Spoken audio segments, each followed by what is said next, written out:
भाइयों, आज का हमारा टॉपिक है पेड़ी गन्ने के अंदर टिलरिंग कैसे बढ़ाएं। तो टिलरिंग बढ़ाने के लिए लगभग किसान साथियों 3 से 4 बिंदु ऐसे होते हैं कि यदि इन 4 बिंदुओं पर आप निगरानी रखेंगे, इन 4 बिंदुओं पर आप लोग फोकस बना करके रखेंगे, तो आपका आने वाले समय में जो पेड़ी गन्ने का उत्पादन है वो काफ़ी हद तक बढ़ करके आता है और बहुत ही अच्छा उत्पादन आप अपने पेड़ी गन्ने से साथियों ले पाते हैं। किसान भाइयों, इसके लिए आप लोगों को शुरू से ही तैयारी करके चलना पड़ता है। यदि आप शुरू से तैयारी बना करके चलते हैं तो आपका जो उत्पादन है आने वाले समय में बहुत ही अच्छा उत्पादन आप निकाल सकते हैं। वीडियो को आप पूरा देखिएगा, ध्यान से देखिएगा। पूरी वीडियो यदि आप देखते हैं तो साथियों आप एक अच्छी और एक सटीक जानकारी ले पाएंगे। और यदि इन तरीकों को, इन बिंदुओं पर आप अपना फोकस रखते हैं, अपना ध्यान रखते हैं, तो आने वाले समय में मैं जिम्मेदारी के साथ कह सकता हूं कि आप एक अच्छे सटीक उत्पादन अपने गन्ने की फसल से निकाल पाएंगे। किसान साथियों, पहला बिंदु है हमारे पौधे गन्ने की कटाई की। पौधे गन्ने की जो कटाई आप करते हैं तो पौधे गन्ने की कटाई किस तरीके से करनी चाहिए, क्योंकि साथियों हमारे जो पौधे गन्ने की कटाई है इस पर भी बहुत सारा हमारा साथियों टिलरिंग, हमारे पौधे की जो कल्ले निकल करके आती है इस पर भी निर्भर करते हैं। क्योंकि कुछ किसान भाई करते क्या है, वे पौधे गन्ने को लगभग मिट्टी से 3 से 4 अंगल ऊपर से काट लेते हैं, जिससे कि जो टिलरिंग की समस्या होती है ये काफ़ी कम हो जाती है हमारी, और हमारा उत्पादन उतना अच्छा बिल्कुल भी देखने को नहीं मिलता, कल्ले उतने ज़्यादा निकल करके नहीं पाते। तो इसलिए आप विशेषकर ध्यान दें कि जब भी पौधे गन्ने को आप काटें तो उसे मिट्टी से भिड़ा करके काटें, या फिर उसे थोड़ा बहुत ऊपर कट जाता है तब भी कोई दिक्कत वाली बात नहीं आती है, लेकिन कोशिश करें कि मिट्टी से भिड़ा करके ये गन्ना आपका कटना चाहिए। यदि नीचे से बिल्कुल भिड़ करके कटता है तो साथियों टिलरिंग काफ़ी ज़्यादा आपको देखने को मिलेगी। किसान भाइयों, दूसरा बिंदु हमारा होता है हमारे खेती की साथियों साफ सफाई और इसके साथ साथ खरपतवार। हमारे खेत के अंदर यदि खरपतवार है पौधे गन्ने के कटने के बाद, तो इन सभी खरपतवारों को आप लोगों को खत्म करना होता है। इसकी नलाई साथियों आप लोगों को अपने खेत की करवानी होती है, या तो आप जो है मजदूर लेकर के भी अपनी खेत की नलाई करवा सकते हैं और अपने खेत के अंदर से सभी खरपतवारों को आप खत्म करवा सकते हैं, या फिर साथियों आप इसकी जुताई भी करवा सकते हैं, या फिर आप स्प्रे भी करवा सकते हैं। इनमें से किसी भी एक तरीके का उपयोग करें और अपने खेत के अंदर से सभी खरपतवार साथियों आप लोगों को खत्म करने चाहिए। क्योंकि यदि खरपतवार हमारे खेत के अंदर रहते हैं तो साथियों जो ताकत खरपतवार हमारे खेत से लेते हैं वो ताकत हमारे गन्ने की फसल को नहीं मिल पाती है, और हमारे गन्ने का जो उत्पादन होता है वो ऑटोमेटिकली आगे चल करके काफ़ी डाउन हो जाता है। किसान साथियों, तीसरा बिंदु है हमारा साथियों हमारे खेत की सिंचाई। तो साथियों हमारे खेत की सिंचाई करने पर बहुत विशेष ध्यान रखना है। किसान भाई, इस समय पर यदि आपके खेत के अंदर नमी नहीं है तो साथियों आपको सबसे पहले अपने खेत की हल्की सी सिंचाई करनी है। एक सिंचाई करने के बाद साथियों अपने खेत की जुताई भी करवा देनी है साथियों।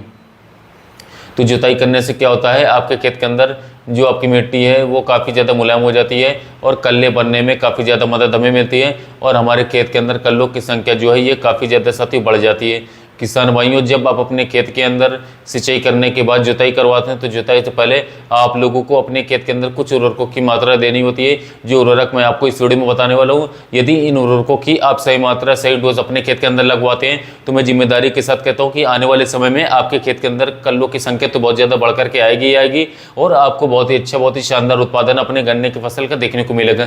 किसान भाइयों, इसमें आप लोगों को 3 से 4 उर्वरक अपने खेत के अंदर डाले होंगे, जिनकी मात्रा मैं आप लोगों को बता दे रहा हूँ। 1 एकड़ खेत के लिए पर्याप्त रहेंगे। आप ध्यान से इस पूरी वीडियो को देखिएगा और इनका उपयोग आप करवाइएगा साथियों। आप एक अच्छे शानदार उत्पादन लेने में सक्षम रहेंगे, कामयाब रहेंगे। किसान साथियों, इसके अंदर आप लोगों को सबसे पहले यूरिया की मात्रा लेनी है। यूरिया की मात्रा साथियों आपको 1 बैग लेना होगा, यानी कि 40 से 45 किलोग्राम प्रति एकड़ के साथ साथियों यूरिया की मात्रा आप लोगों को लेनी होगी। और किसान साथियों, दूसरा आप लोगों को लेना होगा सल्फर WDG वाला 80% वाला। इसकी मात्रा आपको 5 से 6 किलोग्राम वाला साथियों लेना होगा। 5 से 6 किलोग्राम आपको बेस्ट रहेगा। थाइन्यूट्री सिजेंटा का था, डामक मैंसू, दोनों में से एक ले सकते हैं। और किसान साथियों, इसके साथ में आप लोगों को लेना होगा रीजेंट अल्ट्रा 0.6% वाला फिप्रोनिल। आप इसे साथियों 6 किलोग्राम प्रति एकड़ के हिसाब से ले सकते हैं। ये किसी प्रकार के कीटों को जड़ में नहीं लगने देगा या पौधे में नहीं लगने देगा, और फसल हमारी हरी भरी रहेगी साथियों। इसके रोग बीमारी देखने को साथियों नहीं मिलेगी आपको। इसके साथ साथ किसान साथियों, यदि आप लेना चाहें तो आप इसमें NPK की मात्रा भी मिक्स कर सकते हैं। NPK की मात्रा आप लोगों को इसके अंदर साथियों लेनी होगी 45 से 50 किलोग्राम। इन सभी तत्वों को आपको आपस में मिक्स करने के बाद 2 किलोग्राम ह्यूमिक एसिड मिला लीजिए, और फिर उसके बाद अपने गन्ने का जो खेत है साथियों आपको इसके बिखराव करवा देना है गन्ने की फसल में, और उसके बाद खेत की हल्की सी जुताई करवा देनी है। और फिर साथियों उसके बाद जुताई करने के बाद किसान साथियों आप लोगों को अपने खेत के अंदर फिर से एक पानी लगवा देना है साथियों। और पानी लगवाने के बाद किसान साथियों आप लोगों को अपने खेत को छोड़ देना है।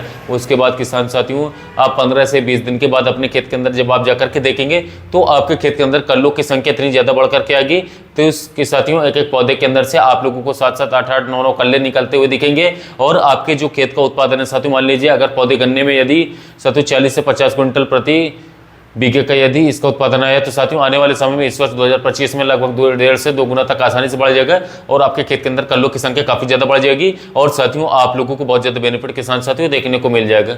तो किसान भाइयों, इन जो मैंने मात्रा बताई, इस मात्रा का विशेष ध्यान है कि डोज पर उपयोग करें। जो तरीका मैंने आपको बताया, जो सुझाव मैंने आपको बताया साथियों, उनको ध्यान दें तो आने वाले समय में आप बहुत अच्छे, बहुत ही शानदार उत्पादन ले पाएंगे। और समय समय पर साथियों मैं आप लोगों को जानकारी देता रहूंगा गन्ने की फसल के बारे में कि आपको साथियों किस खाद का कौन से उपयोग करवाना है, रोगों में कौन सी दवाओं का उपयोग करवाना है, गन्ने का उत्पादन कैसे बढ़ाना है, गन्ने की मोटाई कैसे बढ़वानी है, गन्ने की लंबाई कैसे बढ़वानी है। इन सभी की वीडियोस आप लोगों को आने वाले समय में धीरे धीरे आप लोगों को मिलती रहेगी मेरे यूट्यूब चैनल पर।